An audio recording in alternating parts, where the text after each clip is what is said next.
प्रधानमंत्री नरेंद्र मोदी ने गुजरात के अहमदाबाद में आयोजित एक कार्यक्रम में 85,000 करोड़ रुपए से अधिक की लगभग 6,000 रेलवे परियोजनाओं का शिलान्यास राष्ट्र को समर्पित किया।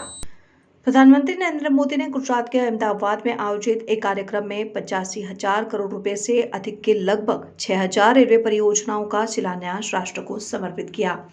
यह कार्यक्रम देश भर के 764 स्थानों पर वीडियो कॉन्फ्रेंसिंग के माध्यम से बड़े पैमाने पर आयोजित किया गया था। दाहोद वर्कशॉप में दाहोद लोको मैन्युफैक्चरिंग यूनिट का उद्घाटन किया गया, जिसमें दाहोद सांसद जसवंत सिंह भाभोर मौजूद रहे। प्रधानमंत्री नरेंद्र मोदी ने अप्रैल में दाहोद में रेलवे विनिर्माण इकाई में 9,000 HP विद्युत इंजनों के उत्पादन परियोजना की आधारशिला रखी गई। परियोजना की अनुमानित लागत 20,000 करोड़ रुपए है। दाहोद वर्कशॉप 1926 में भाप इंजनों ओवरहाल के लिए स्थापित किया गया था और फिर संरचनात्मक सुधारों के साथ इस इलेक्ट्रिक लोकोमोटिव विनिर्माण इकाई में अपग्रेड किया गया, जिसमें प्रत्यक्ष एवं अप्रत्यक्ष रूप से 10,000 से अधिक लोगों को रोजगार मिलेगा। 2023-24 से 2033-34 तक 11 वर्षों में दाहोद में 1,200 लोकोमोटिव का निर्माण किया जाएगा। पहले वर्ष में 5 और दूसरे वर्ष में 35 लोकोमोटिव की आपूर्ति करेगा। तीसरे और चौथे साल में सालाना 80 लोकोमोटिव की आपूर्ति की जाएगी।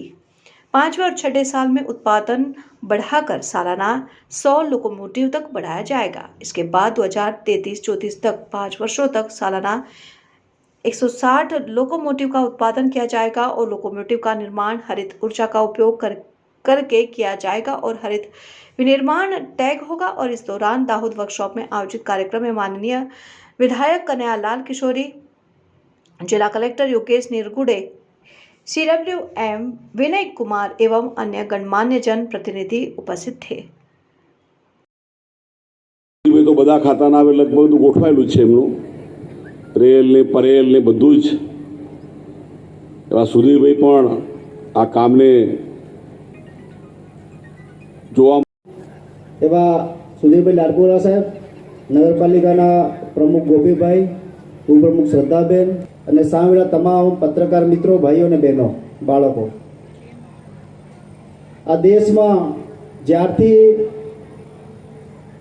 વડાપ્રધાન પદે મોદી સાહેબ બિરાજે ત્યારથી મને એક વાત કહેતા એટલા માટે આનંદ થાય કે મોદી સાહેબ જ્યાં જ્યાં પણ ગયા ત્યાં સાથે સાથે આપણા દાહોદનું ગૌરવ કહેવાય એવા જસવંતસિંહ ભાભોર સાહેબ પણ સાહેબ ગુજરાતમાં હતા તો પણ સાહેબની સાથે હતા અને દિલ્હીમાં પણ સાહેબની સાથે દાહોદના વિકાસમાં અવિરત જોડાયેલા છે।